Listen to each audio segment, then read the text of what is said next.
What about creatine? Oh, yes. Yes, I can't believe I didn't mention that. I'm very much an advocate of creatine. In fact, we have a study going on right now on it, which I'll come back to in a second. Creatine has been, it's kind of the new thing, where its traditional use had been in muscle, and then now all of the hot evidence is coming out in the brain. So in the muscle evidence, there's two things to note. In fact, the first one is generic, where creatine, not that you're asking this, but people may wonder how it works. Creatine will be taken into a cell, and it creates this pool of potential energy called creatine phosphate.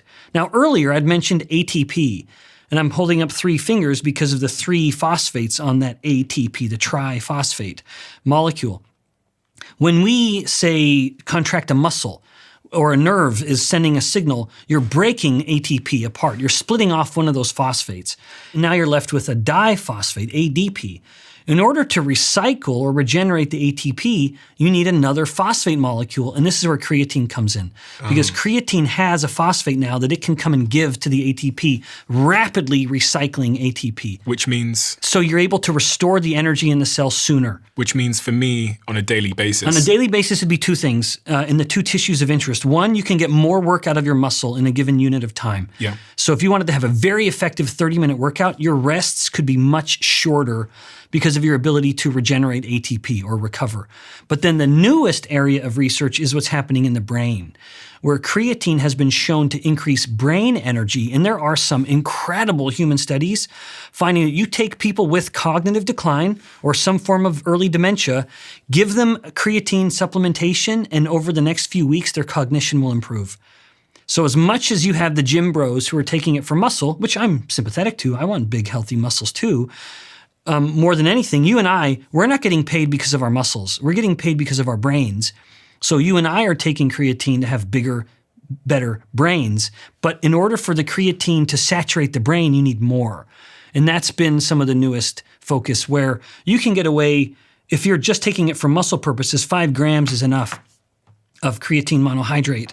And if you want to get it to work for the brain, you need 10 or 15 grams. So quite a bit more. I heard this from another guest I had on the show, and I was really shocked because I didn't think about creatine as being something that could really elevate my cognitive performance. Mm-hmm. And from the studies that I've read and the research ahead of this conversation, I read that creatine helps your brain stay sharp, especially when you're in a low sleep mode or when you've been working very, very hard. So that's a study. There's a human study that sleep-deprived people deliberately had them take creatine versus a placebo and then do a series of cognitive tests.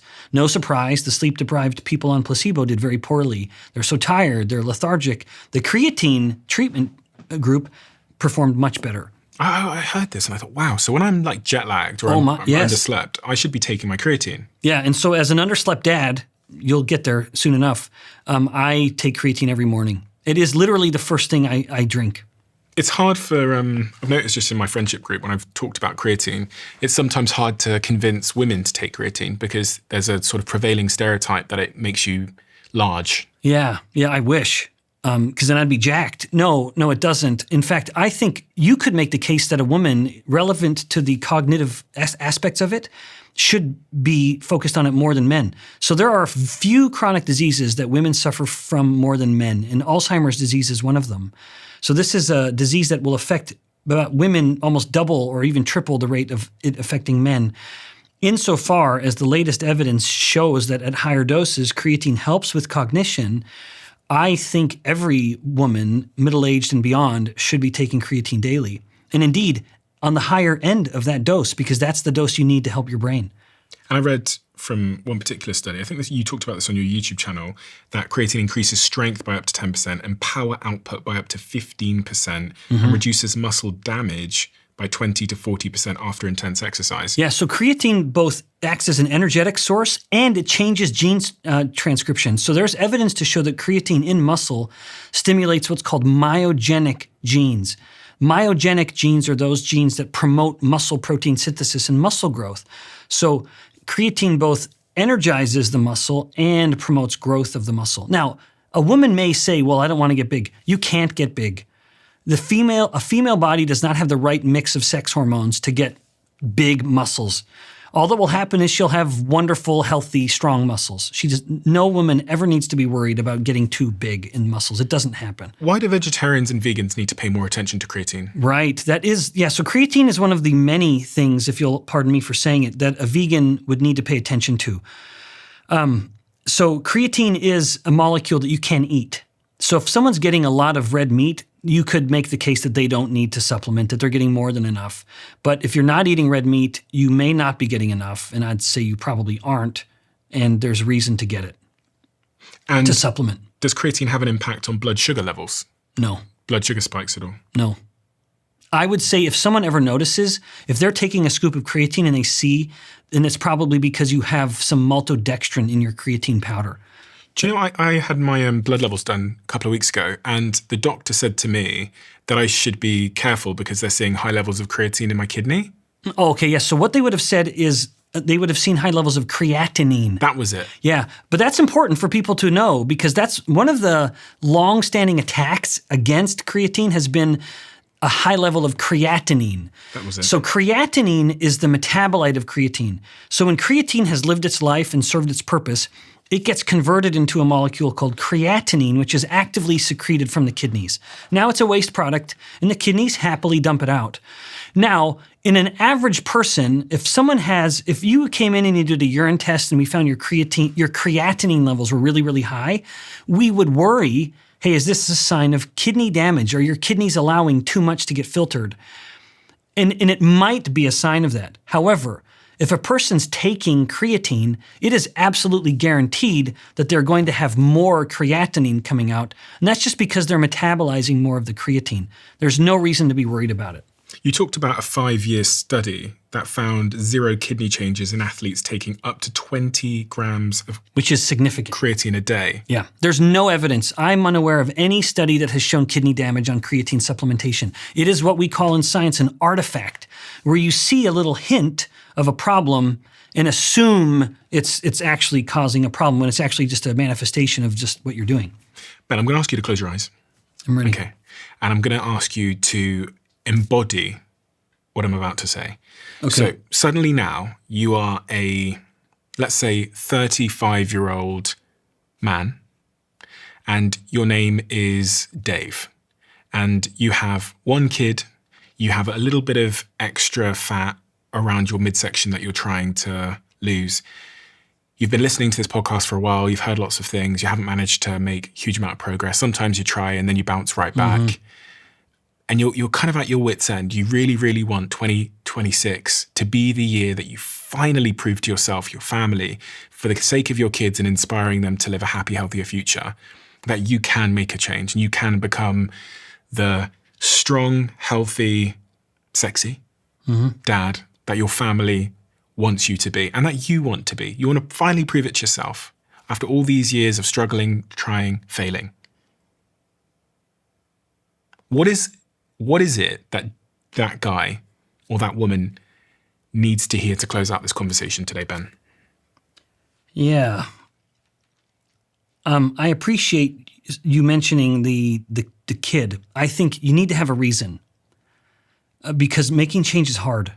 You have to have a reason that is motivating you to do it. That goes beyond yourself. I should add that you'd mentioned a handful of internal motivations. You want to feel better. You want to look better. Those are all valid, but sometimes it's not enough.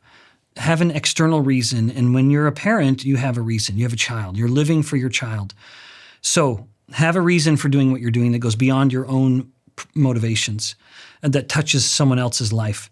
And then 2, you need to find a way to control your cravings. I think the more I look at the debates around obesity and weight loss, which is so central to looking and feeling better, the more I think you have to learn to control what you're addicted to. And so I would say start with the simplest habit and change it. So if Dave, the 35-year-old dad of one, if he finds that he is starting to drink alcohol in the evening, and then he's doing other things too that he doesn't like, stop doing that. And recruit outside help. So start with one habit you know you should change and change it. And then that can, when it comes to changing diet, which is among the hardest things to do for many people, I would say eat a big lunch. Some people don't want to make small changes because they don't feel consequential enough. It doesn't feel like it matters. Yeah. And this is one of the things, again, I've learned from interviewing so many people is that all of these habits are like at some level interconnected. And actually when you change one, you influence another. I totally agree. And actually huge change in life starts with small steps. And so cutting out the alcohol, for example, that's going to have knock-on effects in other areas of life, right? And even like sleep. He will sleep much better. Yes, so multiple studies show that with cutting, people have a mistaken view of alcohol when it comes to sleep, where they fall asleep faster, but then they sleep worse throughout the rest of the night. So which then means what? Yeah, so then you wake up the next morning and you're lethargic, you're tired, your cortisol will be higher, you will be more insulin resistant, so higher insulin levels throughout the day. Which means you're going to have cravings? Which means you'll have cravings, and every calorie you consume, you're going to be more likely to store it. So then your body's more efficient at getting fat on any given amount of calories. So even something as simple as alcohol, which you and I haven't discussed at all, and maybe Dave isn't an alcohol drinker, but many people are, it has this patina of helping a person sleep, and yet it absolutely does not. And sleep is a massively relevant variable when it comes to metabolic health and weight loss and just feeling well. What about stress? That's a protagonist in the story that we haven't talked about, but I know it dovetails into ketones and it sure is. Weight loss. So in fact, it's a perfect segue because sleep deprivation, I believe, is the leading cause of stress. And stress is one of the 3 cardinal causes of what I call fast insulin resistance. When the body becomes insulin resistant in like hours, stress is one of them. And poor sleep is the main cause. And so in this case, a person could look, let's say Dave is not sleeping well. The problem with stress is that it's hard to define, that they're going to bed and they're not feeling very great and they're worried about stuff. And if I were to tell him, Dave, reduce your stress, well, now he's even more stressed because he doesn't know how to do it. This is where I think another opportunity for some smart supplementation can come in, where there are these adaptogen-like molecules in nature like ashwagandha. So I just tried an ashwagandha source in the form of a little gummy, a Goli gummy, and it had enough, like a full kind of therapeutic dose of ashwagandha, and it's in the form of a delicious little gummy. So you don't have to take this bitter tasting powder from an ashwagandha root. You can take a gummy, and then you sleep a little better because it's been shown in humans to improve sleep latency, improve sleep architecture, and it could be one of the mechanisms is that it's just suppressing your cortisol response. So if Dave or anyone is feeling that would just be one more strategy to address your metabolic health, that you would sort of take the small steps you can, the little wins, and maybe he's saying, all right, I need to sleep a little better. I'm going to cut my alcohol. I'm going to take a couple of these ashwagandha gummies before I go to bed and not eat before I go to bed so I don't go to bed hyperglycemic. You'll start to sleep a little better. You'll wake up the next day ready to kind of win the day. Is there a relationship with ketones and stress? Yeah, there is, in that ketones help. So ketones are more and more called an anxiolytic. That's a technical term for reducing anxiety. It has been shown to be a direct effect. So BHB, the main ketone, acts as a signaling molecule and will come to the brain and reduce the stress hormone signaling. What is the most important thing we didn't talk about that we should have talked about, Ben? As it relates to that person who's looking to make a change once and for all. One thing I would add, if we go back to the middle-aged guy who's just trying to be the best version of himself, part of it might be his testosterone levels. And that is worth getting checked. So as much as we focus, you've had in the past very good conversations about women's health, including menopause. Men have their own version of it, albeit more modest, but we could more technically call it andropause, the male version of it. But there is a steady reduction in testosterone levels.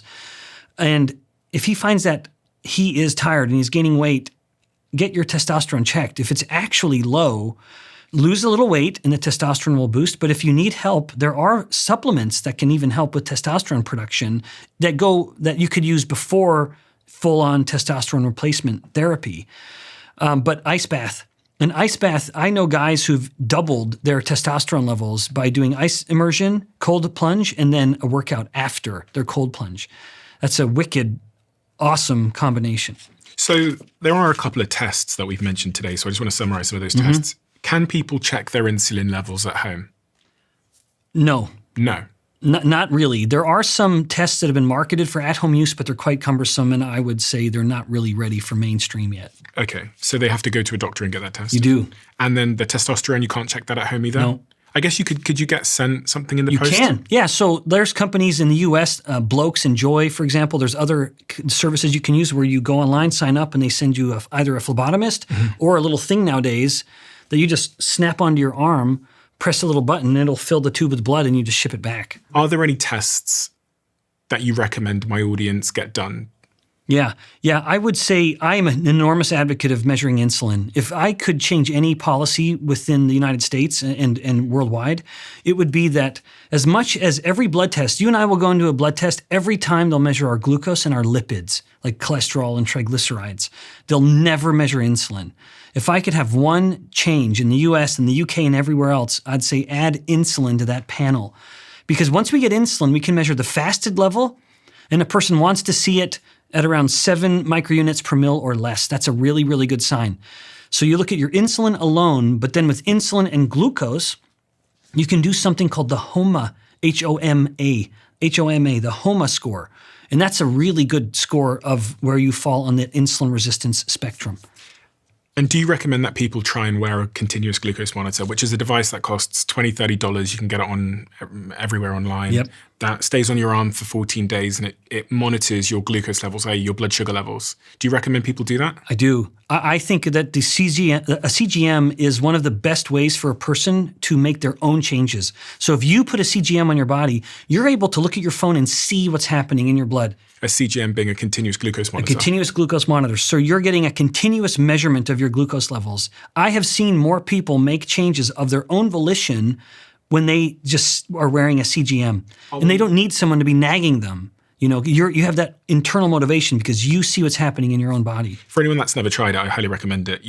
I'll link a CGM below in the comment section. I don't have an affiliation to any CGMs, but when you eat something, within minutes usually, you can see on your phone your blood sugar levels rising. And for me, it was a really important and informative 14 days with the CGM on my arm. Yes. Because I got to try things that I have every single day and understand my blood sugar relationship with those things. So I got to try tomato ketchup, and then I got to try a Coke Zero, and then, I don't know, cheese and bananas and fruit. And I got to see within minutes how much glucose was in my blood, and that informed going forward for the next couple of years the decisions that I made in my life. Yeah, and people the nice thing about it is you can stack it with other technologies. Like let's say you're wearing a Whoop.